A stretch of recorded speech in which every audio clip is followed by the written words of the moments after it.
Strange Shadows, a Carcash and Smith podcast. Yes, I found the place, said Fulmer. It's a queer sort of place, pretty much as the legends describe it. He spat quickly into the fire, as if the act of speech had been physically distasteful to him, and, half averting his face from the scrutiny of Thone, stared with morose and somber eyes into the jungle-matted Venezuelan darkness. Thone, still weak and dizzy from the fever that had incapacitated him for continuing their journey to its end, was curiously puzzled. Fulmer, he thought, had undergone an inexplicable change during the 3 days of his absence, a change that was too elusive in some of its phases to be fully defined or delimited. Greetings, friends, and thank you for joining us today for Season 3, Episode 16 of Strange Shadows. The voice you just heard at the start there was friend of the show, James Conrad, reading the opening paragraph for today's story, Seed from the Sepulcher. I am one of your hosts, Rob Poynton. And I'm the other one, Tim Mendes. And yes, today we are being joined from across the pond by our friend, Mr. Nils Hedglin. How are you doing, sir? Thanks. Glad to be here. Nils is our, I think we should call you our Auburn correspondent, really. Indeed, yeah. I'd be happy. That's quite a good epithet. So I'm happy for that. Yeah, our friend in Auburn. I like it. I Yep. like it. Yeah. And yeah, you were a guest. It was, I guess, a couple of months back now, wasn't it? And talking about your perambulations and your discoveries in Auburn as they relate to Smith. Yep, that was in the special episode, the bonus episode number 7. And living only about 40 miles from Auburn, I'm able to go up and not only see the area he lived in, but also do research in the local libraries and the California State Library that has a lot of extra special collections of his works and memorabilia of his. So it's an interesting and fun hobby to do. Nice. So today's story, Seed from the Sepulcher. Shall we start with our favourite words before we get into the publication history? I thought this was, I didn't think this had as many as normal, but actually looking at it, we've got quite a list here. Yeah, it's another one of those that actually had quite a lot of revisions. So a lot of the Baroque language was toned down, but there was still quite a few in there. And there was a couple I did have to look up. I think the first one I'm going to go with is sanious, which is a discharge. Yeah, get ready to wince. This is a discharge consisting of a thin mixture of pus and serum with a slight bloody tinge. Nice. Oh, a slight bloody tinge. That's a nice little touch, isn't it? Isn't it? Yeah. I had to look that up as well. And one definition was another great word, Icarus. Icarus. That's not the bloke who flew up to the sun. That's as in... Right. How about you, Nils? What do you got now? The one that I saw most frequently was Lianas. I kind of vaguely understood what that was, but it's basically a climbing woody vine, usually in tropical areas, and specifically listed as having tendrils or tentacles. So that, of course, fits well. Can't go wrong with that, can you? Mm-hmm. Well, yeah, keeping with the botanic theme, I'm going for epyphitic, which is a plant that grows on other plants, which is most appropriate, of course, for this story. Right. Indeed, yeah. My next one is innominable, which is an archaic term meaning incapable of being named or inappropriate to be named. So the innominable Mr. Poynton. If I could fit that on my business, if I could spell it, I'd put it on my business. Another I have is etiolated. I think you've had that one before, but it refers to a plant that's pale and weak because of the sunlight deprivation or excessive exposure to sunlight. But another definition is lacking in vigor, anemic, or feeble, which also seems to end up being important for this story. That's nice. That's nice. And I looked at distempered as well, because as a dog owner, I'd heard of distemper, of course, but distempered I'd never heard of. So that simply means emotionally disturbed, which I guess you would be if You got a plant growing out of your head. Yeah, just a bit. Yeah, next one is one I'm going to keep and use in my everyday lexicon. It's impedimenta, which, you know, I mean, you can work out what it is just from the sound of it, but it specifically means bulky equipment for an activity or expedition. So next time I'm packing for the Innsmouth Literary Festival, I'm going to be moaning about all the impedimenta that I have to stick in suitcases. That sounds like a very Tweedy word to me. Tweedy chaps have a lot of impedimenta, I would imagine. Absolutely. Yeah, well, you think of the Victorian explorer with all the butterfly nets and jars. Yeah, that's it. That's exactly it. Yeah. My next word is baleful, which is a vaguely common word, but I just love that word. It sounds so ominous. But looking at it, the definition, portending evil, miserable and wretched, deadly and mortal. I'm thinking baleful. That must mean that they're, with that suffix, there must mean that bale is a word. So I looked that up, and that is evil, especially considered as an active force of destruction or death. That's cool. That's cool. And I'm going to finish with a favourite word of mine, loquacious, which of course just means talkative. This was a word that I learned very early on as a kid. My dad used to sit me down and go through words and everything with me, even before I went to school.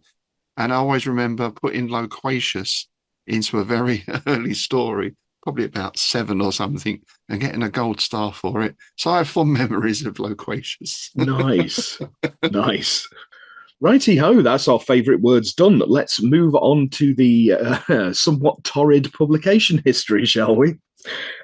This is Clark Ashton Smith's most anthologized story, not counting different editions. It's been anthologized 8 times, beating Return of the Sorcerer at 5. So, you know, quite rightfully so, this is one of his best-known stories. Now, Smith wrote a synopsis for a story called A Bottle on the Amazon back in the summer of 1931, and this became the seed, pun fully intended, for this story. He started writing it towards the end of January 1932 and finished it on February the 10th. And like some other recent stories, he wrote it for Strange Tales, specifically because they had quite a decent payout. We discussed that in previous episodes. Bates, the editor, accepted it, but he did insist on some revisions.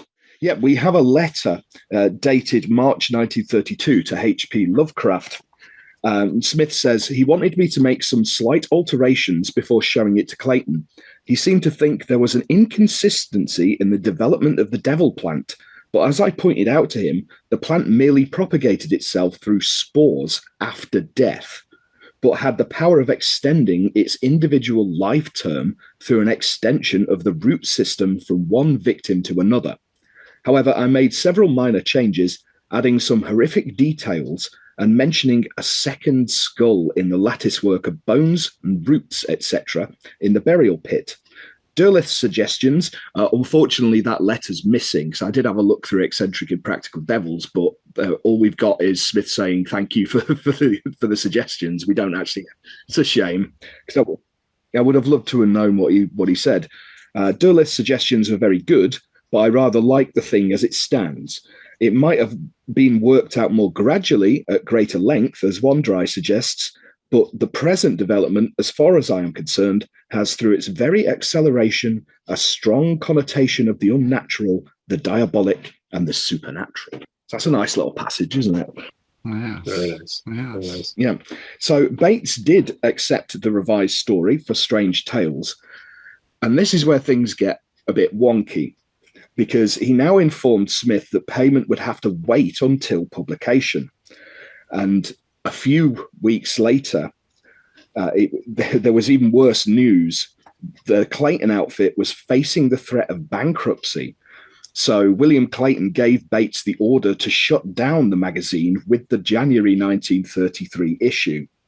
And Bates had been holding 3 of Smith's stories, including Seed, which he had already copy edited and marked with instructions to the printer, and then they were eventually returned to Smith. But for a while he got the other 2 stories back, but Seed was never returned, which prompted Derleth to basically throw a wobbler about it on Smith's behalf, and he finally got it back.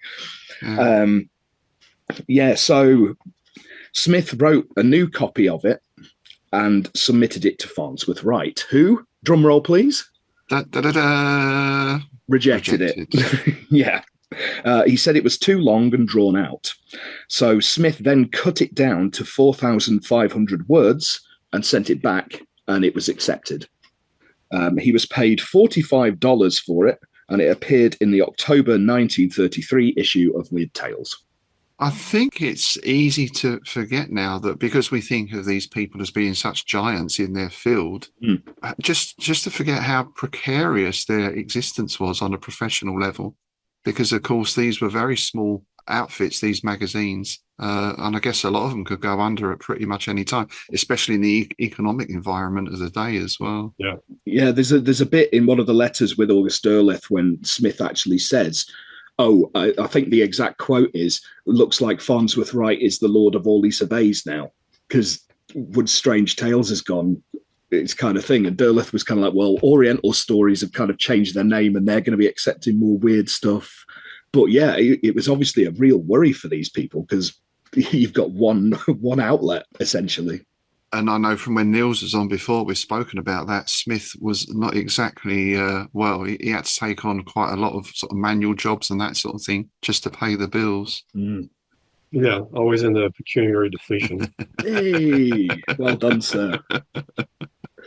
Gotta check that one off. Oh, yeah, absolutely. That's a Strange Shadows drinking game, isn't it? I think we should. Exactly. Actually, now would be a good time to mention I have created a Strange Shadows bingo card on my website. That's amazing. I'll send you the link for it with all the different phrases and things like that. Oh, marvelous. Oh, that's brilliant. Thank you, sir. Thank you. That's brilliant. One question. Is Rumpy Pumpy on there?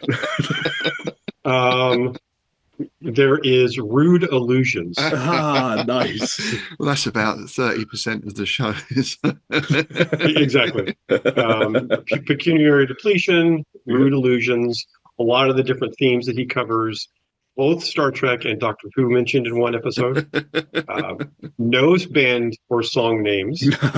So there's both things that are specific to Smith, but also things from can kind of come about from your own podcast. So I love it. I absolutely love it. Excellent. Yeah, we'll be sharing that link for sure. Absolutely. Okay, so let's move on to the story. The Seed from the Sepulcher. It's an interesting title. Yeah, I was very interested in the word because I kept misspelling it, and it came up both sepulcher, Sepulchuer, and then sepulcher, Sepulture. Sepulcher with a ch is referring to a burial chamber, and sepulture with a ture is referring to the act of committing someone to their grave or sepulcher. But in the entry that I was looking at, there were two other references. Right of sepulcher, which was a common law doctrine that human remains must be left undisturbed in their place of rest, which kind of plays into this.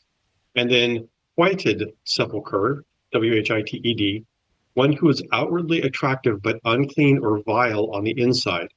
And that comes from a biblical quote, Matthew 23:27. Woe to you, teachers of the law and Pharisee, you hypocrites! You are like whitewashed tombs, which look beautiful on the outside, but are on the inside are full of bones and the dead, and everything unclean. So again, very specific. It seems like very well picked word for the title, and from its background and its history of where it came from. Nice. Yeah, that's interesting because it fits with both meanings there. And I must say, when I first saw that title, because I think I have read this one before some years back, I immediately thought, this is going to be in a graveyard, ghoul, tomb kind of setting. Mm-hmm. But it isn't that at all. So he sort of twists your expectations there as well. Right. So I think it's fair to say we're in Tweed territory. Absolutely. Pith helmets and tweed. Yep. Yep. Chaps in the jungle. Venezuela. I believe, on the river Orinoco. So he changed it from the Amazon to the Orinoco. Yeah. And I just wanted to quickly look at these names as well, because obviously Smith made up incredibly brilliant names for his fantasy characters, but he has quite strange names for his run-of-the-mill characters as well. So we have Farmer, which you think that's a fairly bog-standard surname, a British name, but it's Falmer. And then the other chap is called Thone, Thone. And there's a marvelous little phrase here, the scrutiny of Thone, which I thought was a great name for a weird story in itself. Yeah. A bit like the Whims of Zoom we mentioned a little while ago. Yeah, the Whims of Zoom. Yeah. Scroll of Thoth, Whims of Zoom. Yeah. The scrutiny of Thone. So now Farmer, I had a little look, and I was quite surprised to find it's somewhere very well known to yourself, sir. Indeed, yeah. It, pronounced Falmer down here. It's actually a little village outside of Brighton. It's where the university campus is, and the Seagulls, the Emirates Stadium where the football team plays, out there as well. But the actual village itself is beautiful. There's this old manor house and this delightfully creepy old church with a pond at the back of it that's all overgrown and covered in algae. And it's the sort of place you'd expect old Soggy to be hanging out with his little spawn. You know, it's it's a really nicely it's a beautiful place. These extensive park grounds, Stanmer Park, right? But yeah, it's an interesting little place, and apparently it was recorded in the Domesday Book as Falomere, which is likely to be Saxon for fallow mere and mean a dark pool.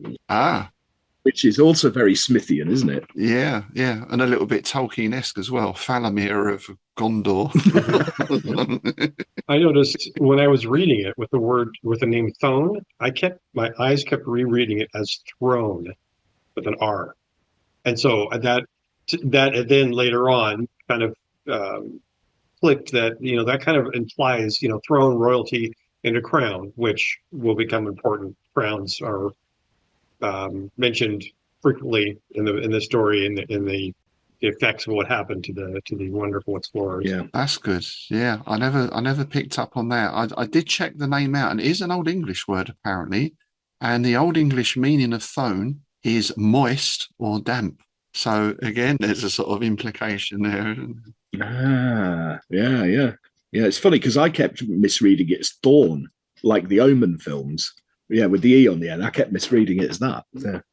So we've got these two chaps in the jungle-matted Venezuelan darkness, and they're on an expedition. Seems to be mostly a botanical expedition. They're into looking for orchids. Seems to be their primary reason for being there. And Falmer has wandered off a bit, and he comes back, and something seems a little different about him. Falmer, even during extreme hardship or jungle illness, had been heretofore unquenchably loquacious and cheerful. Now he seemed sullen, uncommunicative, as if his mind were preoccupied with far-off things of disagreeable import. His bluff face had grown hollow, even pointed, and his eyes had narrowed to secretive slits. So it sets up the tension between these two straight away. I wanted to point out in that last sentence, I'm tempted to pronounce that as his eyes had been narrowed to secretive slits. Oh, that's cool. Yeah. Ooh. Going back to our sanious fluid. Right, Yeah. exactly. Yeah, and then the next sentence refers to, though he tried to dismiss his impressions as mere distempered fancies due to the influence of an ebbing fever. And I figure that's our first band name. Distempered Fancies is a emo-themed Teddy Boy band. Nice. I like it. Well, I think I mentioned before we start that the Canadian industrial legend Skinny Puppy had a remix album called Distempered. So, Yeah, because Thone himself is not feeling too good, right? He's got this lingering fever going on. And again, that plays into the sort of weird fiction trope of unreliable narrator. Possibly we've got two unreliable narrators here. I just realized, Clark had large sections of time which he himself was having issues, health issues. So I'm wondering if this is kind of one of his ways of relating what he had gone through, when everybody is sick, because he was also had both of his parents, elderly parents, that were not in good condition themselves. So yeah, and again, we tend to forget these days things like the Spanish flu epidemic and all that kind of stuff, where even something as, in inverted commas, straightforward as flu could bring severe issues. Yeah. It adds to that sort of, like you said, the dreamlike quality to it. The fact that he's under fever, and obviously the other chap is going through some changes. But that sort of atmosphere of it reminds me of the Willows. That they're on the river, and it's got that same sort of quality as the Willows for me. Of you're not entirely sure what's going on. Is it all a fever dream? Is it real? I love that kind of play in weird fiction. There's a spot near the end where they are on the river and they both lose consciousness, and when they wake up, they're bumping up against a jungle overgrown island, and that immediately reminded me of the Willows. That's exactly the bit that made me think of the Willows. That's exactly the bit. Yeah.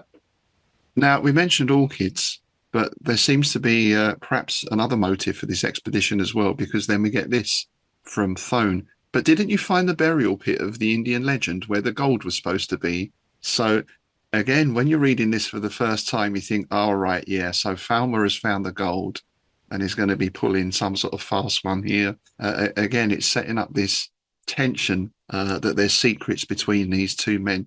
As it turns out, there is kind of a secret, but it's nothing to do with gold. Yeah, it's nice because, Falmer's found it. He found the gold. The place had started to cave in from above, so there wasn't much difficulty about that. But there was no treasure. And I like how that's left. It's that ominous pause, isn't it? There was no treasure. ... Yeah, it's interesting that they're searching for orchids, but then they had been drawn by a vague but persistent rumor among the local tribes concerning the existence of a ruined city somewhere on this tributary. And that vague but persistent kind of caught my eye, and I'm thinking, why are they hearing about this? Why are these tribes telling them about this? Is this some sort of way for the indigenous people to be getting back at, because they probably know it's there. So I'm thinking that this basically is a trap, that the indigenous people have been, seeding the idea of gold in their mind and trying to lure them into this trap of what's going to come. Yeah, because you do get, there is a sort of furtiveness to this, isn't it? Because it says just below the bit you just quoted that none of this information was ever firsthand. It was all, a friend of mine says. Right. It's all implied and rumor. Yeah. Mm-hmm. I mean, it could be that they want to attract people there because then this thing leaves them alone. It could be it's part of their some sort of ritual or religious practice. Who knows? Yeah. Yeah, well, something else that I was also reminded of was, do you remember The Ruins? I believe that it was based on a book, but the film it's set in that Aztec temple. Yeah, that sort of reminded me the way it's sort of set up as like Neil said, it's almost like a trap, isn't it? That was a good book, but the film, it was an okay adaptation, but it wasn't as strong as the book. It is a very good story, the book, I thought. I've never actually read the book, and it's one of those on my list that I need to pick up. But actually, there was something strange that happened with this story for me personally, is that as I read it, I'm almost positive I've read something similar to it or seen something similar to it. And I know what movie you were talking about, but it wasn't that. And that's actually, there's now been 3 times with your podcast, either through listening or reading, that there's been a case where I'm almost sure I've read or seen something very similar to what you're talking about. So it's this kind of this really, really weird, eerie feeling of what's going on. How am I remembering this? Because I know I haven't read this story, but I know I've read something very similar to it. So it's kind of weird reading this and having thinking in my mind is kind of, playing tricks on me in some way. A weird sort of deja vu or something. Oh, what's what's that effect where you think something happened but it didn't? There's the Mandela effect. Mandela effect. Right. Mandela effect, isn't it? Yeah, yeah. I just wanted to read this paragraph out as well because I thought this is Smith, although it's not such Baroque language in this, this is still Smith's mastery at establishing mood and how even in a fairly, well, not a normal place perhaps, but how he brings this element of the uncanny in. Farmer did not speak again, but sat glaring before him as if he saw something invisible to others beyond the labyrinth of fire-touched boughs and lianas in which the whispering, stealthy darkness crouched. Somehow there was a shadowy fear in his aspect.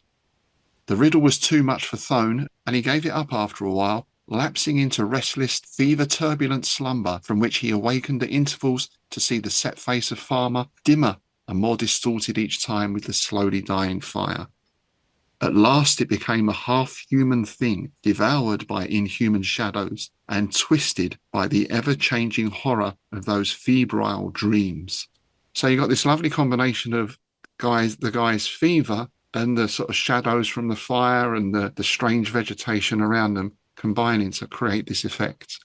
Yeah, I lined out part of that, highlighted part of that paragraph too. The beyond the labyrinth of fire-touched boughs and lianas in which this whispering, stealthy darkness crouched, kind of personifying the darkness as something evil. And that immediately, kind of that stealthy darkness crouch immediately made me think of a panther hiding in the jungle. Yeah, and of course this is foreshadowing the change because the guy has been devoured by something inhuman, right, as well. So it's a nice foreshadowing of that as well. Indeed. And then we get, I think this is the one of my best Smithian lines so far. So we have this restless night, and then we get the paling saffron of a sultry dawn sifted upon them through the jungle tops. That's great, isn't it? That's so poetic. Yeah. The back of my mind, it sounds like something from the Moody Blues, doesn't it?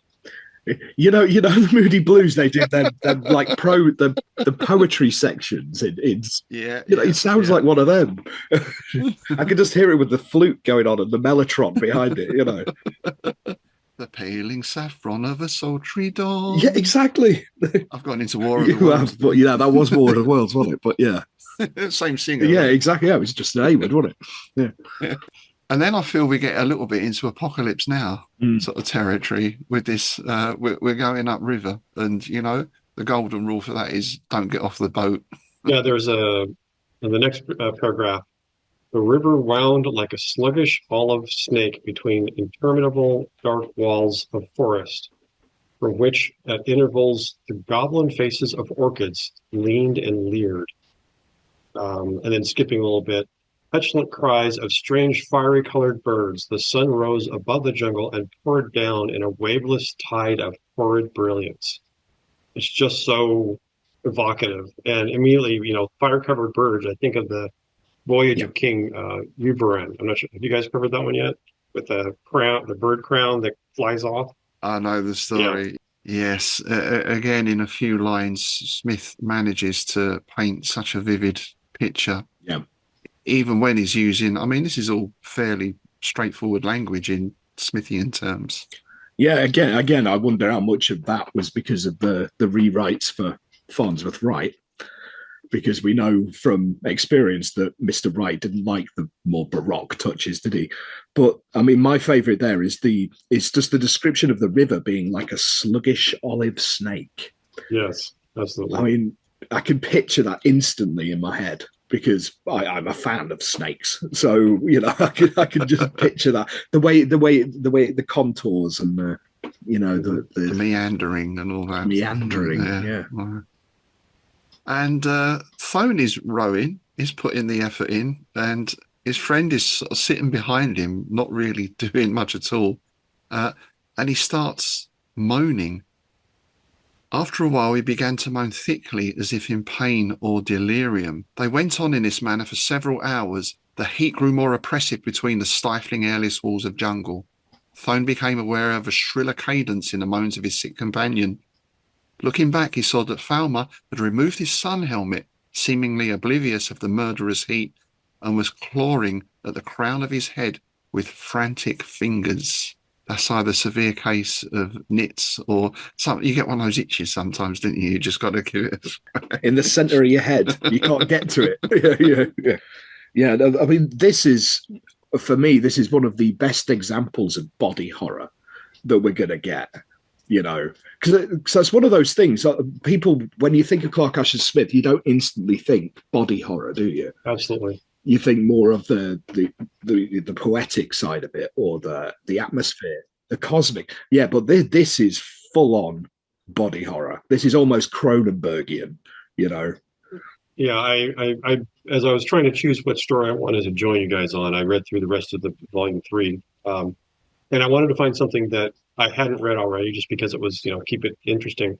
But then, yeah, this was the first of everything we've read, I've read so far, and that you guys have covered before. This is the actual only first true horror story that I think that I've read or you guys have gone through so far. So that was what really grabbed me. It was so horrific and actually made me shudder near the end. So, listeners, be warned.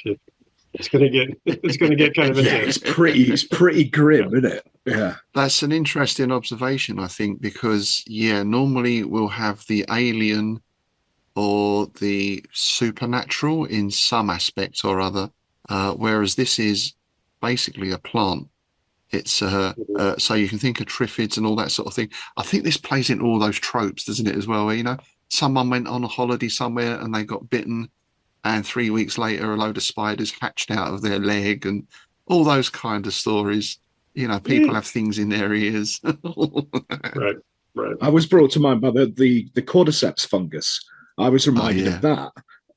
Because obviously that it attacks ants and things like that, and basically it gets in the brain and makes the ant climb up to top branches and bite down, and then will bloom. So it basically acts like the cordyceps fungus does with invertebrates. And you guys have talked quite a bit about how Smith always goes to the botanical, but in the past, the botanical always has been completely sentient, like the giant plant that said that humans were useless in one of the prior stories, or voracious. They're doing something more autonomic, like just trying to survive or attacking or something. This is the only one that's had a kind of alien intelligence associated with it. It seems like to me. So they pull over to the bank, and Farmer gets a heavy dose of morphine, which is standard fare in those days, I suppose. And Thone thinks, well, I better have a look at his head then. He's scratching away at his head. And get ready with your bingo cards, because Tim's already sniggering. I know exactly. Yep, I've got that one highlighted too. He was startled to find, amid the thick dishevelled hair, a hard and pointed lump, which resembled strangely the tip of a beginning horn rising under the still unbroken skin. As if endowed with erectile and restless life, it seemed to grow beneath his fingers. Did it really? Oh my. Yeah. Oh my. Yes. Nice. There was a bit just before that where as they were coming into the shore, Falmer mentions, or maybe Thone mentions, he felt that there was some devilish mystery about the whole affair, and he could not imagine what was wrong with Falmer. To me, that kind of, again, that devilish mystery kind of feeds into the whole, is this a trap kind of thing. There's something obviously that's going on that the indigenous people are keeping from them. So. Yeah, but because we get this mention of the guides, right? They seem to have an idea of what's going on, don't they? They're glancing with apprehension and terror. So yeah, you get the feeling they definitely know more than they're letting on. You also get another bit of foreshadowing here as well, because when they get ashore, they're on a semicircle of liana latticed beach. So it's that brought it to mind, like sticks and things like that. Oh yeah, it's sort of that lattice work of there's an intelligence behind this growth. And this is where Falmer now starts raving. The pit, the infernal thing that was in the pit, in the deep sepulcher. I wouldn't go back there for the treasure of a dozen Eldorados. I didn't tell you much about those ruins, Thome. somehow it was hard, impossibly hard to talk. So I'm wondering here if the plant is already exerting some influence on him. Absolutely. Yeah. Yeah. And again, we almost get confirmation there where the guide knew there was something wrong with the ruins and he wouldn't tell me anything about it. And he waited by the riverside while I searched for the treasure. So there it is, isn't it? Well, yeah, you go in and have a look and I'll just wait here. Yeah, there's definitely some kind of sinister intent, isn't there? And we get a description of this site that he's discovered, which is basically a sort of big old ruin. And we get a little touch of the sort of weird and the cosmic in here as well. Great grey walls there were, older than the jungle, old as death and time, not like anything I've ever seen. They must have been quarried and reared by people from some forgotten continent or lost planet. They loomed and leaned at mad, unnatural angles, threatening to crush the trees about them. And there were columns too, thick, swollen columns of unholy form, whose abominable carvings the jungle had not wholly screened from view. So there's definitely a hint of the mountains of madness or city of pillars kind of stuff there. And of course, some thick swollen columns. Oh, yes. Yeah, no, I definitely got that. I mean, is this temple, was it to some ancient horror? Are these plants some kind of subservient thing to it? But was that what was being worshipped in this temple, this plant? I love those implications, and the fact that they're left to your imagination is masterful, really. That description gave you a lot of history of the place in just a short paragraph or implied history, at least, that you could kind of spin off and come up with the worst things you can think of. And in the ruins is where he finds this pit. He goes down into this pit. It's littered with bones, of course. The place was a huge sepulchral chamber. After a while, as I wandered about with a flashlight, I found the steps that led to the blocked up entrance. But if any treasure had been buried with the bodies, it must have been removed long ago. It wasn't until I thought of climbing out that I noticed the real horror. I didn't mind those skeletons so much. They were lying in attitudes of repose, even if they were a little crowded, and it seemed that their owners must have died natural deaths. Natural, that is, as we reckon things. Then, in one of the corners, the corner nearest to the opening in the roof, I looked up and saw it in the webby shadows. 10 feet above my head it hung, and I had almost touched it unknowingly when I descended the rope. So here to me is where it almost gets into like alien territory, right? We're in this strange place, we find something odd, and of course you go prodding around. This scene here is the one where I was thinking somebody needs to do an adaptation of this, because it's perfect for it, isn't it? We've spoken about several other Smith stories that'd be perfect for that sort of anthology series, short half-hour episode. This, for me, would be absolutely perfect, because you've got it's a two-hander, basically, isn't it? And easy set. Easy. Yeah. So we get a description of this sort of weird lattice work, and he sees that it's partly formed of human bones. A complete skeleton, very tall and stalwart like that of a warrior. And if this had just been hanging on the wall, he says, he wouldn't have, been so disturbed. But it isn't, and it has this thing growing out of the skull, the white withered thing like a set of fantastic antlers, ending in myriads of long and stringy tendrils that had spread themselves on the wall, climbing upward till they reached the roof. They must have lifted the skeleton along with them as they climbed. So we're getting a sort of picture here of something has grown out of the head of this corpse and is slowly creeping up the wall, perhaps to try and escape. Yes. Yeah. This immediately put me in mind of the movie Annihilation, and the scene where the guy's kind of plastered on the wall with the mold all around him. And it's interesting that he chose the word antlers here, because in case you don't know, the difference between antlers and horns is that antlers are things that the animal loses every year. So they're intended to drop off and intended to be regrown. Yeah. So again, an interesting choice of words. Mm. And am I right in saying antlers and horns that are actually made of hair, I think that's correct. Yeah. which it plays into the crown of the head thing? Yeah, because if you look at reindeer when they're new, they're furry. Ah, right. And then they harden up as they get older. It's just the opposite of us, unfortunately. We don't harden up. And not without pharmaceutical help. Welcome aboard, Nils. You're in the club now. Back to the filth. Yeah. Well, we've got to tick off his bingo card. Exactly. Yeah. But this horror continues because this thing isn't just growing out of the head; it's growing in the other direction as well.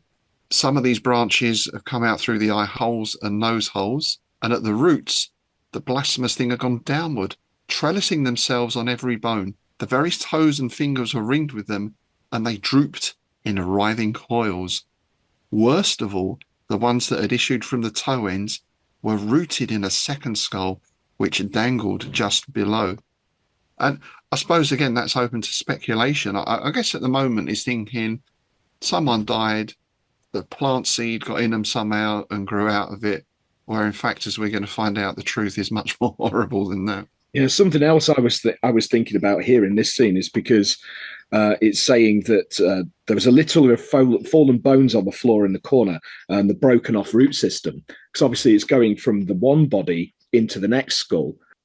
I was wondering, did it go into all of the others in that pit? Do the roots spread all the way through? Did it feed on this mass of the dead? Perhaps they were throwing people in every few weeks or something, or how was that working?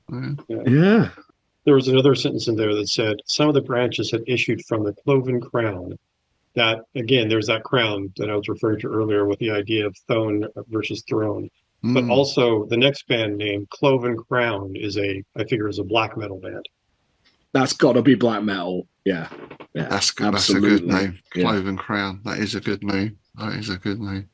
And this is where it all starts going really wrong, right? Because he rushes to climb out of this place, and in doing so, his rope begins to sway, bringing my face lightly against the leprous antler-shaped boughs above the skull. Something broke. I don't know what. Possibly a sort of pod on one of the branches. Anyway, I found my head enveloped in a cloud of pearl grey powder, very light, fine, and scentless. The stuff settled on my hair. It got into my nose and eyes, nearly choking and blinding me. I tried to shake it off as well as I could. Then I climbed on and pulled myself through the opening. There you go. You're a dead man, basically, from that point on. Yeah, pretty much. Yeah. And he seems to have worked out what's happening because he sort of is going in and out of delirium at the moment, but when he becomes coherent again, he's actually saying the spores have taken root. The thing is splitting my skull, going down into my brain. A plant that springs out of a human cranium as if from a flower pot, which is kind of at the same time sort of innocuous and sinister sort of image, isn't it, really? I like that kind of thing. If you can liken something really horrific to something mundane and everyday, you're fully into uncanny valley territory, and that's where you get real creepy. Like the real creepiness comes out of it, right? Yeah. I mean, I did think the upside of this was if they ever get out of the jungle, he can always get a job as a head gardener somewhere, Oh, I mean, I couldn't help thinking about Ed Gein, the Plainfield Ghoul out in Wisconsin, because he used to make household furnishings out of bodies he'd dug up from the cemetery. And, because I know he had like soup bowls made out of heads. Oh. So maybe he did have a plant pot made out of a human cranium. Who knows? Yeah, well, later on in that same section, he describes more. Bone for the first time perceived a protrusion from his eyeballs, which seemed to start from their sockets, making it impossible for the lids to close, and lending to the drawn, contorted features and expressions of mad horror and extravagant ghastliness. It was as someone was pushing Fulmer's eyes from his head.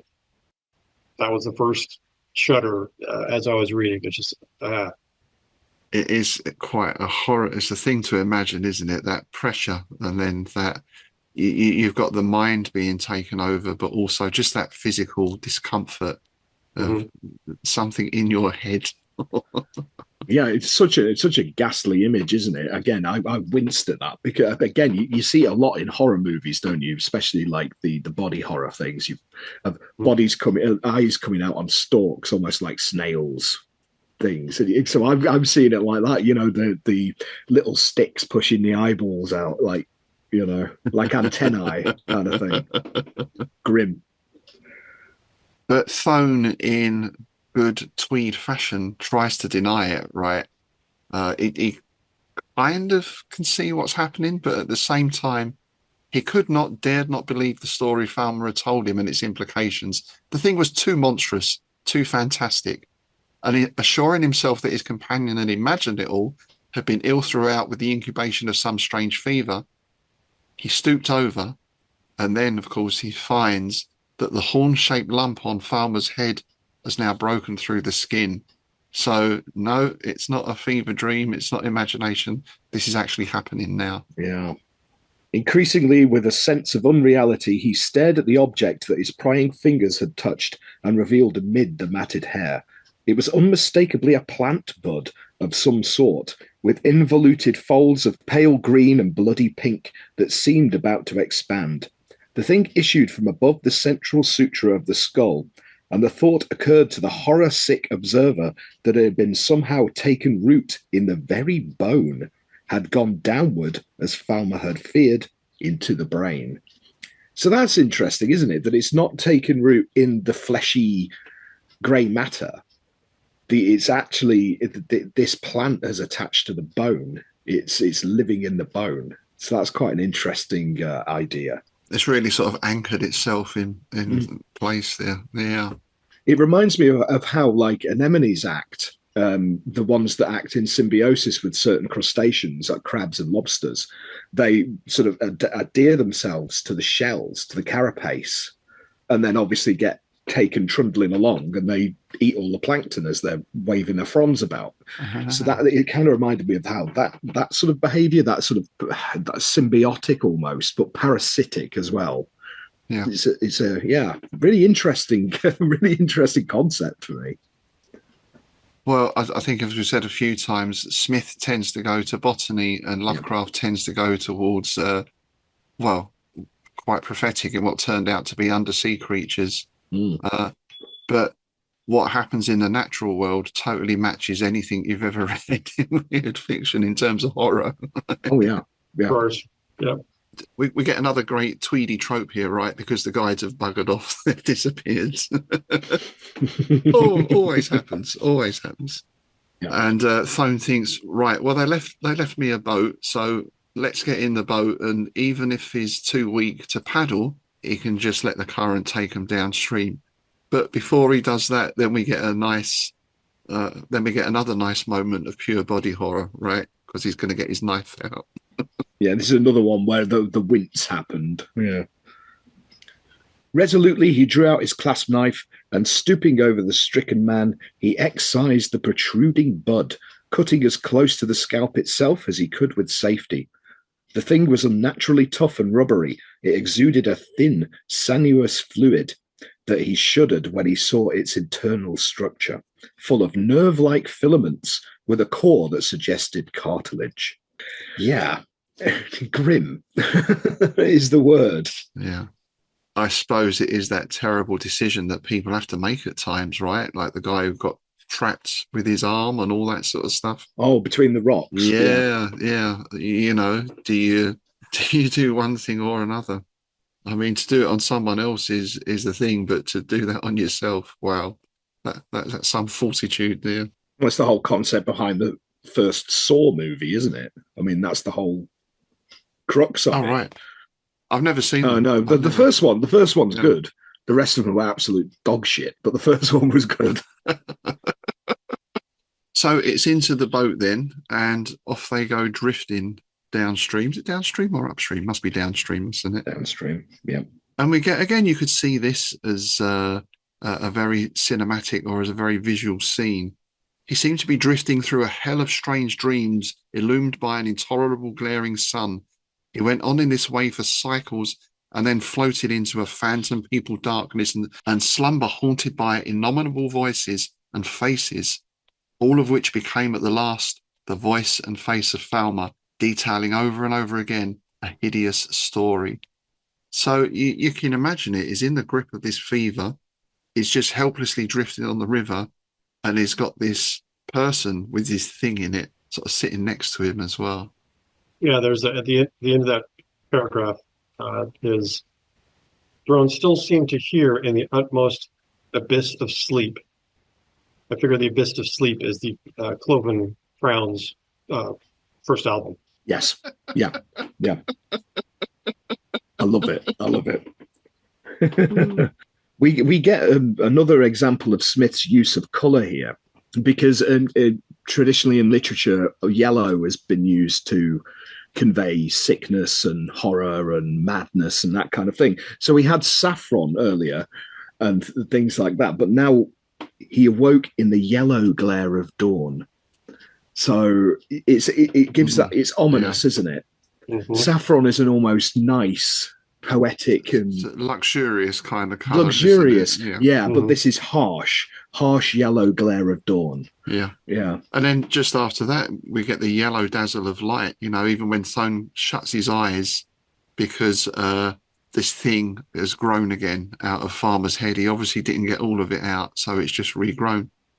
Behind his lids, in the yellow dazzle of light, he still saw the cadaverous, deathly features, the climbing stems that quivered against the dawn like ghastly hydras of tomb etiolated green. They seemed to be waving toward him, growing and lengthening visibly as they waved. So this thing is a quick grower, right? I guess it's in fertile ground. Yeah, Thone describes Falmer saying, his knees are drawn up, his hands clasped about them, as if in tetanic rigor. That put me in mind of like the Peruvian mummies, where they are like seated almost in meditation or fetal position. Yeah, that's it. Yeah. So it seems like he's tying this whole thing back to actual possibly historic mummies of that time that might have ended up looking like that. We get a great description of it now. More dreadful for this, if possible, similar growths had issued from the eyes, and their heavy stems, climbing vertically across the forehead, had entirely displaced the eyeballs. Already they were branching like the thing that mounted from the crown. The antlers were all tipped with pale vermilion. Each of them appeared to quiver with repulsive animation, nodding rhythmically in the warm, windless air. From the mouth, another stem protruded, curling upward like a long and whitish tongue. It had not yet begun to bifurcate. Not a pleasant end, is it? Well, it is at the end, because there's two things here. One, we get a hint. He thinks that this must have come from an alien world. It was like nothing that could grow on Earth. But then he thinks, well, with a comforting assurance, he thinks that at least Falmer is dead, right? But then Falmer starts moaning and twitching. Yeah. Now, it's a little bit unclear to me whether he's twitching because of the movement of the plant, or is he actually still alive and conscious at this point? That was another horrific moment. You mentioned the alien world, and that immediately reminded me of the, I think it was the voyage to Sephanamoi, where they go to Venus and they end up turning into plants themselves. So yeah. So I'm curious if this is a visitor from Venus that came in. Oh, yes, could well be. Could well be. Yeah, he seemed to like a lot of his plant life on Venus, didn't he? And it's that same jungle environment, right? Feels very much like the same setting. Oh, there you go. Yeah.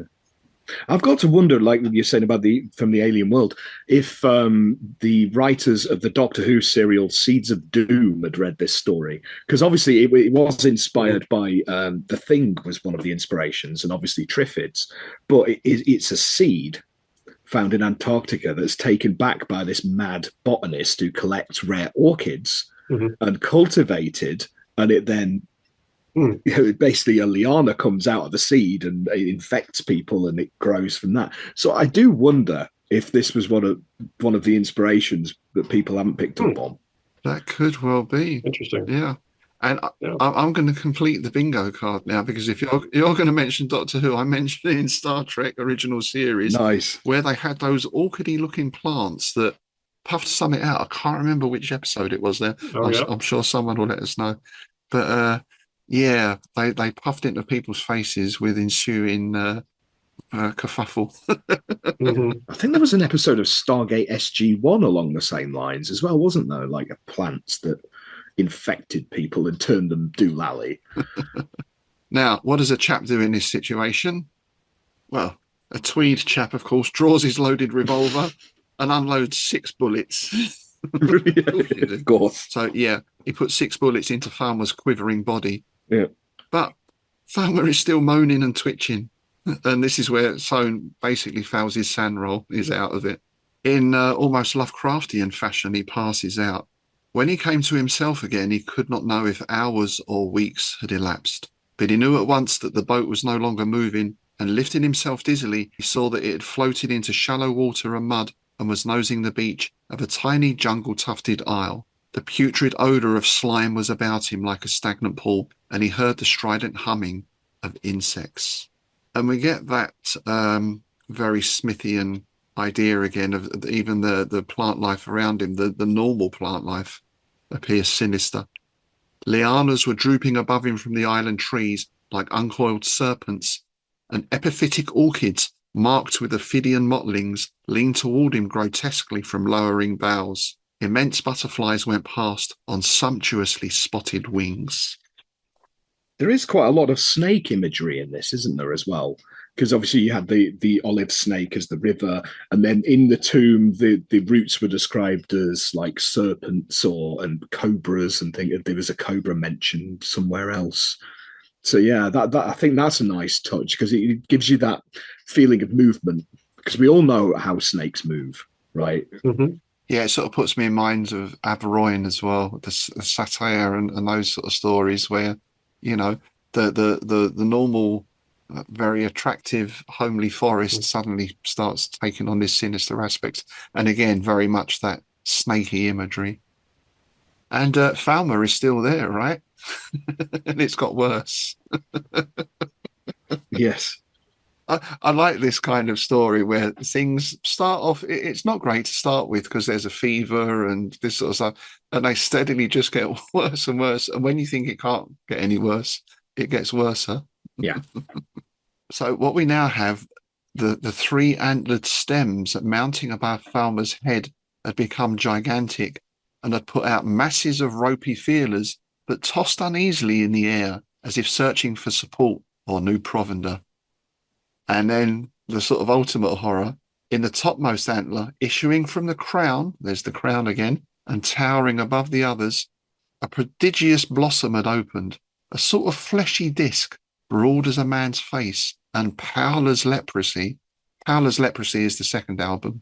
Yeah, in the next paragraph it says, "It was quite still now, except for the communicated quivering of the stems.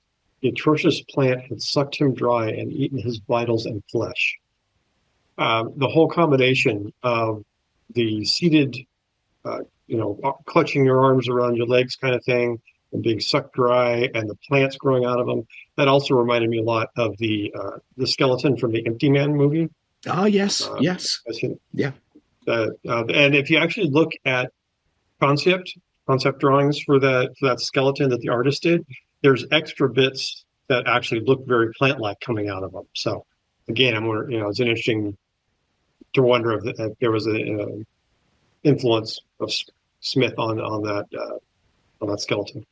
Especially given, like Tim said at the beginning, this is the most widely published Smith story, right? So it would have been out there, certainly. Yeah. Yeah, so something you actually see in quite a lot of Japanese horror is plants growing out of people, usually cherry blossoms. In fact, the recent Silent Hill game, Silent Hill Short Message, which was released on PlayStation earlier this year, has a character that's been named Sakura Head, because it's basically a cadaverous female with cherry blossom tree growing out of her head. And it is quite Nice. it's pretty, the way it twitches and moves is pretty freaky. But you see it quite a lot in like the works of Junji Ito and things like that, like this concept of trees specifically growing out of people. Mm-hmm. Yeah, the whole eyeballs pushing from the head kind of image is also reminded me of Ito and a lot of his works. That seems to be common in there. Indeed, yeah. So Thone, well, he at once has an impulse to hurl himself forward to grapple with the Loathly Growth. The Loathly Growths. I think they were a late 60s psychedelic band, possibly. But a strange paralysis held him back. So we still have this notion that perhaps this plant exercises some sort of mental control over people as well, as some influence there. And we get this great scene, reminded me a little bit of the end of The Thing. They're both just sitting there looking at each other. And you could almost finish it there, right? You could just leave it at that. But of course, this being Smith, we go on to the final horrible part. Yeah, because this is definite hypnosis going on now, because the way the orchid is pulsing and moving, and he's completely entranced, isn't he? It's again, that's something you see and get quite a lot in botanic horror stories. The way the plant moves and the colours and things like that, sort of hypnotizing people. It's a very again, it's one of those images you can instantly see in your mind. Well, we get this singing as well, right? This strange singing, which is not sure where it's coming from, but that whole siren aspect, right? Yeah, I really liked that line. At the same time, the singing grew louder, sweeter, more imperious in Thorne's ears, and the swaying of the great plant assumed an indescribably seductive tempo. It was the allurement of voluptuous sirens. Smith again can't help himself, can he? They have to be voluptuous sirens. Is there such a thing as non-voluptuous sirens? Do you think? I doubt it somewhere. Yeah. Thone felt an irresistible compulsion. A summon was being laid upon him, and his drugged mind and body must obey it. The very fingers of Falmer, twisting viperishly, seemed beckoning to him. Then suddenly he was on his hands and knees in the bottom of the boat. Inch by inch, with baleful terror and equally baleful fascination contending in his brain, he crept forward, dragging himself over the disregarded bundle of orchid plants, inch by inch, foot by foot, till his head was against the withered hands of Falmer, from which hung and floated the questing roots. And again, you could end it there, right? Yeah. You could finish at that point. But no, not Mr. Smith. It's even worse again. Yeah. As Nils said, I mean, this is the most... I think Return of the Sorcerer is the only other one that has this much gory detail in terms of the horror, you know, because it goes quite deep into this now, doesn't he? Oh, it's our first-hand report, this, isn't it? Yeah. Some cataleptic spell had made him helpless. He felt the rootlets as they moved like delving fingers through his hair, over his face and neck, and started to strike in with agonizing, needle-sharp tips. He could not stir. He could not even close his lids. In a frozen stare, he saw the gold and carmine flash of a hovering butterfly as the roots began to pierce his pupils. Deeper and deeper. I know, right? Sorry. Deeper and deeper went the greedy roots, while new filaments grew out to enmesh him like a witch's net. For a while, it seemed that the dead and living writhed together in leashed convulsions. At last, Thorne hung supine amid the lethal, ever-growing web, bloated and colossal. The plant lived on, and in its upper branches, through the still, stifling afternoon, a second flower began to unfold. That's grim. That's such a grim ending. I think that's the grimmest we've had from Smith so far, and certainly the most detailed, I think. Yeah.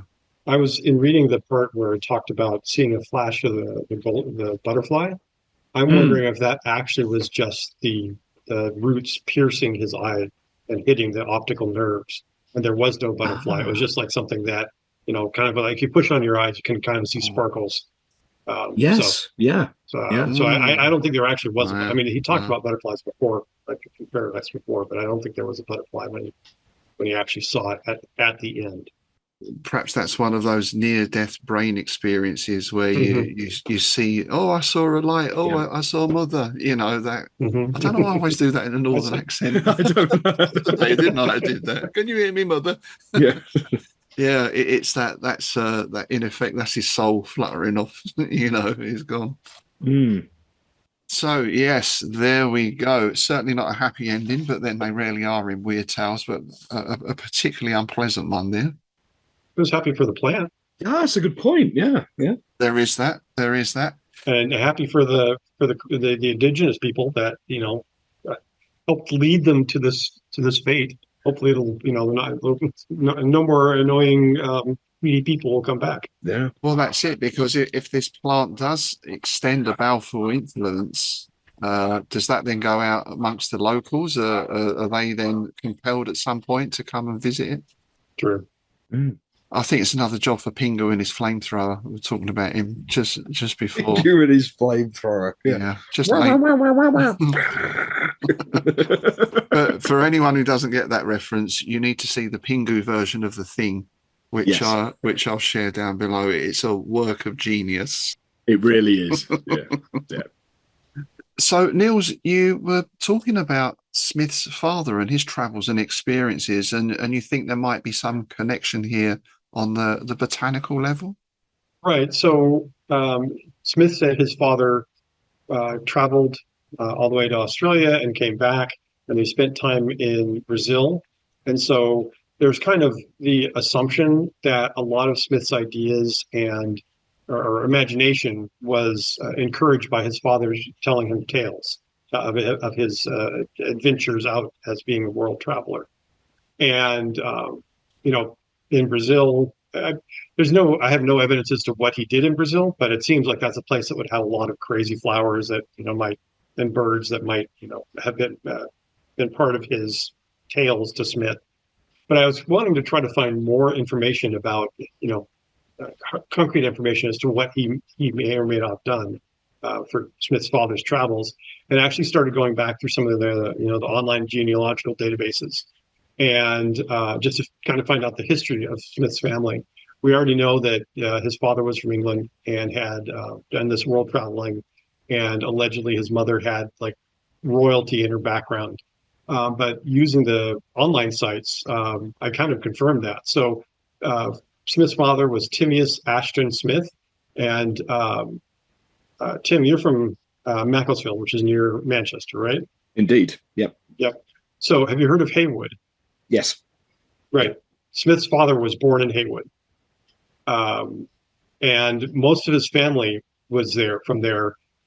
His Smith's grandparents were born and stayed in Haywood area the whole time. Until they died, they never left the area. Right. I was able to find that there was a ship on the ship manifest. There was a T. Smith that was left Victoria, Australia, bound for London in May 1879. T. Smith is obviously a very common name, so it may or may not have been him, but it seems to be, fit the description of what Smith told people. And it was bound for London, which means in order to get there, it has to go up the eastern coast of South America. And so maybe he got off, or maybe he stopped in Brazil on the way over there. So that kind of a little bit, supports that idea that of his father's travels. Another interesting thing that was kind of, I think, had been mentioned somewhere, that Smith's grandmother's name was Ellen Ashton originally, and so that's where the Ashton came from. In his middle name was from his grandmother's last name. On the mother's side, Smith's mother was Mary Frances Gaylord. She was born in 1850 in Iowa, which is in the middle of the United States. And then, but going back into her history was amazing. Both sides of her family had come over to the new English colonies within 10 to 20 years after the English settled in the United States. So like between 1630 and 1640.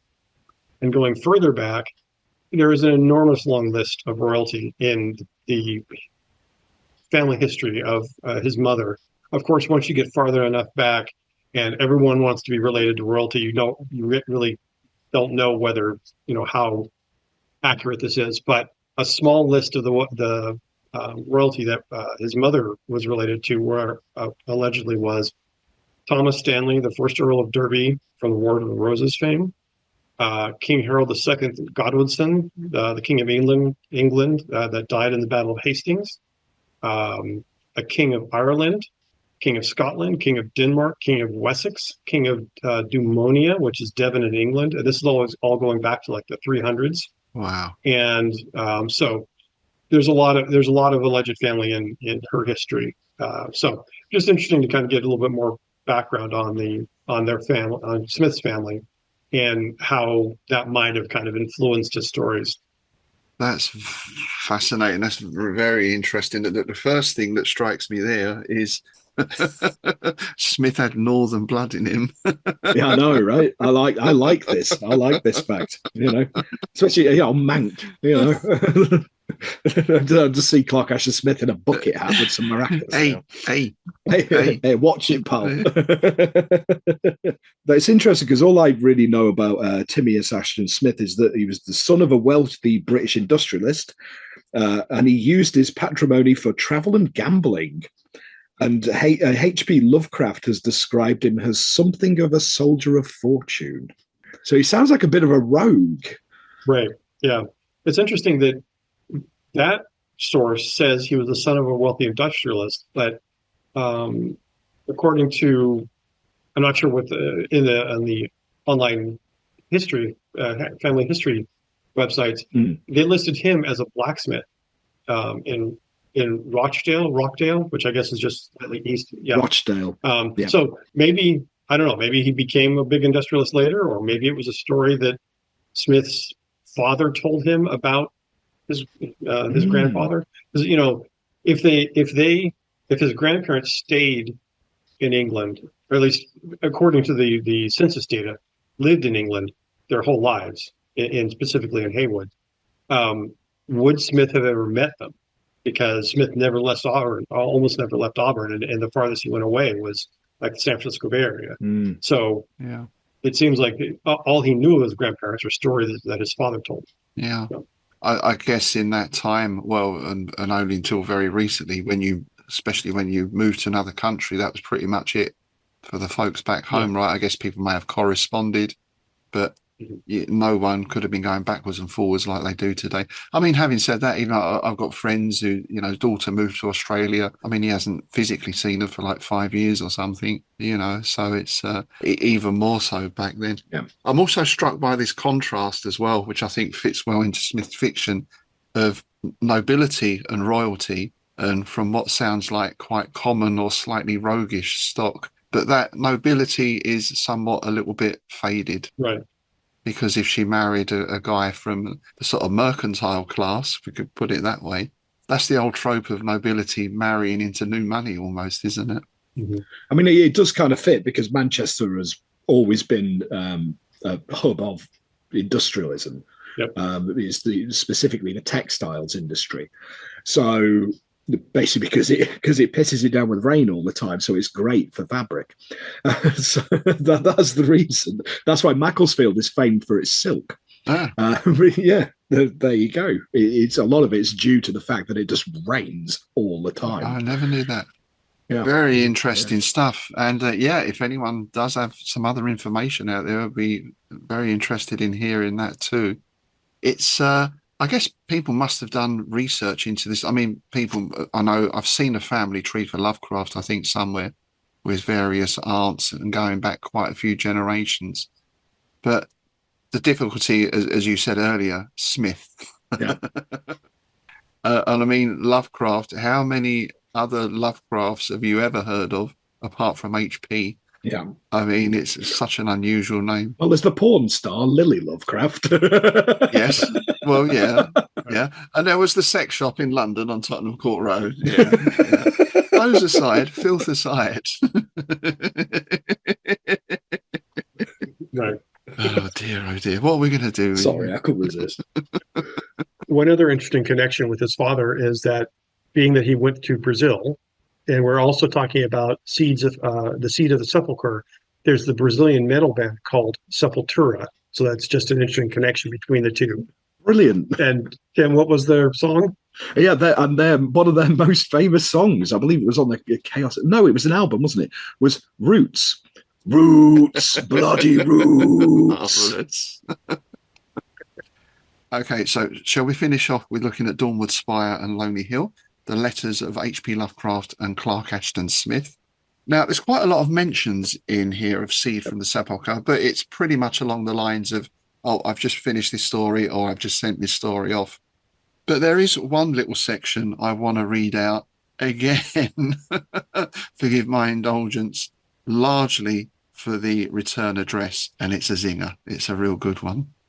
So this is dated the 26th of February, 1932, and the return address is: in the orange, carmine and blue litten zone at the end of the angles, beyond the vague twilight abysses, hour of the sounding of the gong at the bottom of the unplumbed pit.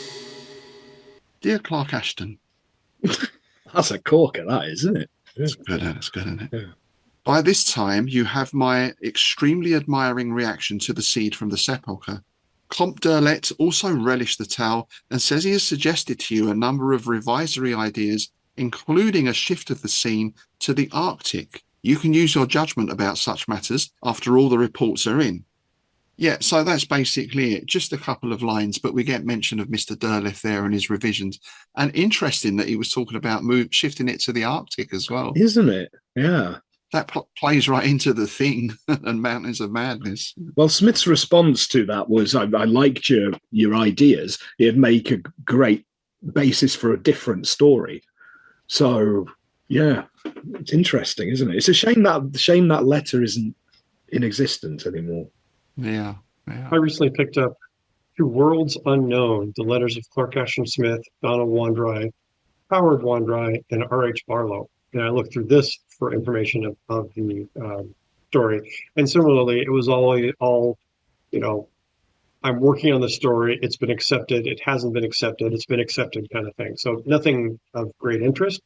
But it was interesting, the way Smith signed one of his letters from Smith to Donald Wandry, January 31st, 1932. It was signed, "Yours for the Epiphany of Satan, Clark." I love it. Epiphany of Satan. There you go. It's another album. Another album, isn't it? That got me looking through the rest of the letters, and here's just a selection of some of them, some of the ways that he signed off. Yours for the second coming of Casanova. Yours in the memory of John D. Beaucoup de acceptance et de paseurs. Paseurs is the money unit that they use in Hyperborea. Yours under the seal of the 60 Stone, which is a reference to Machen, the black novel of the Black Seal by Arthur Machen. Yours for the grand midwinter Sabbath. Yours under the deal of Dagon and all of Ashtaroth, Clark Ashton.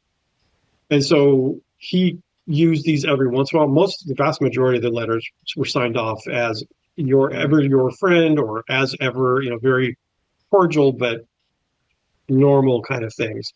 But then in June 1948, Wandry replied to him for the first time more in the Lovecraft manner. The location that Wandry, the return address that was used was time of the angled extension of the dweller in the vortex of dough. Oh. And he signed it Prin Wandry. Nice. And then from that point on, they started doing more of the return addresses and things like that. Crazy return addresses. That's cool. It's cool. Interesting that a lot of those sign-offs were sort of occult references as well. D and Ashtaroth and all that sort of stuff. Absolutely. Yeah, most of them. Mm-hmm. Which we don't see so much in Lovecraft. It's always the weird fiction kind of addresses, isn't it? Yeah. Did you? Nice. I can't remember if you covered in one of your episodes about Smith doing alleged occult rituals in the middle of the night in his nightshirt. Have you read? Yes. About that? Yeah. He was out. Maybe he was drunk, out dancing. But somebody said that they saw him kind of doing obeisances to the four corners and out on an abandoned airstrip. It was airfield, wasn't it? I think. Yeah, yeah. And was there talk on that as well about him thinking about setting up some sort of cult or something like that? Yeah. I'm not sure if there was a mention of that somewhere. Mm. I can imagine why he might have done that, right? Right. Knowing Smith's predilections for married ladies and stuff. Yeah. I mean, we've all been there though, haven't you? It's midnight. You've had a couple. It's a balmy night. The moon is out. You're not wearing any clothes. You got to have a bit of a dance. Yeah. Wave a sword around. You know. Perfect. Yeah. Perfectly acceptable. Exactly. So the artist Richard Corbin, comic artist, actually did an adaptation of this of the Seed of the Sepulcher, and I've sent the link to you so you can include it in your show notes. It pretty much follows the narrative of the book, and a lot of times takes text directly from the story. But of course, Corbin had to change the character Thone into a female so he could draw the female for it, because that's what he has to have. Does. Yes, but it's interesting to have seen it in the visual medium. So it was an interesting addition to the way to read it. It's only like about 10 or 12 pages. So. I look forward to that. It's one of my favourite artists, actually, Corbin. I mean, he does know how to draw curvaceous, doesn't he? I think. Yeah, exactly. And so I'm wondering, though, when is the Innsmouth Literary Radio channel starting up so you can start playing Rock Me Athameus? Yes, nicely done, sir. That's a reference to our opening ceremony from the Innsmouth Literary Festival last Saturday, which went very well. And the opening introduction is up on YouTube now. And we're going to be putting the interviews. I think the interview with Charles Stross has just gone up today, and the panels are going to be going up as well for our subscribers and patrons. So, yes, if you're a patron, you'll get access to all of those as well. I mean, it was a great day. The panels went really well, and Charles Stross in particular was a dream of a guest, wasn't he? Yeah, one of those. Give him a subject, and off he went. He was as humorous as you would imagine if you've read his work. Yeah, very, very funny guy. Yes. Yeah. Okay, I think that about wraps it up for today for our jungle visit. I bet all of us are going to be scratching our heads as we go away and asking my wife, can you just check to the top of my head now? Or if there's something growing out. Great stuff. As always, we'd love to hear your views, of course, on anything we've discussed today. Do let us know what you think. You can leave a comment on our YouTube channel, on the Facebook group, or, of course, on our Patreon site. And while you're there, please do check out our Patreon levels. If you want to support the show, we'd love to have you. We do have one new patron to welcome, and that is Gareth Tilley. Thanks very much for signing up, Gareth. Of course, as a patron, you get access to bonus episodes for this and the Innsmouth Book Club. You get quarterly copies of Innsmouth News, and you get free entry to any events we organise, such as the Innsmouth Literary Festival, which will definitely be going on next year with, we'll save that for later on, the ideas we've got, I think. Huge thanks to Nils again for coming on the show. Great to see you again, Nils. Do you have anything going on at the moment? I know you were talking about tours and that sort of thing of Auburn as well last time. Right, yeah. So I've just crossed 1 year of publishing my Clark Ashton Smith zine. It's at Clark-Ashton-Smithery, SMITHRY, .blogspot.com. It's a 2-page zine that I do monthly. And so I had kind of, from all my research, I've done a tour, like a walking and driving tour of Auburn. So I'm happy to give it to any of the listeners that happen to be coming through the area in Northern California. Also, last time I was on, I mentioned I had been doing a series on Smith's art, and in particular, an art showing he did. And I had found a couple of reviews that had been confirmed that they had been uncatalogued by the Hippocampus Press people putting together the Smith's papers. So this is, quote, newly discovered, even though obviously it's been around for a while. And so they're going to be included in an upcoming book of miscellaneous Smith stuff. And so that was a little bit of a feather in my cap, being able to find something that St. Joshi and the other people hadn't known about. Brilliant. And Brilliant. and then finally, I've actually written my first weird fiction story. Nice. For publication. I may end up just publishing it in my zine because it's just only like about 1,700 words. But I'm also looking around trying to find some place to publish it, and just more Smithy stuff coming up. One other thing I wanted, Smithian piece of news. I'm not sure if you've heard, but Hippocampus just in June, I think, published a collection of his works, of his California stories. So all the story, the whole Auburn cycle that you've talked about, but also other stories that are set in California overall. I don't have it, and I only know what I've read from the website. It doesn't have a listing of the titles, so I'm not exactly sure what's in it. But it's an interesting collection that I don't know of any other anyone else that's published a collection of his California-based stuff. Oh, that's cool. So that would be an interesting one to try to look at and get a hold of. Nice. Yes, we'll keep an eye out for that. Yeah. Brilliant. Thank you again, sir. Tim, what are we doing next time?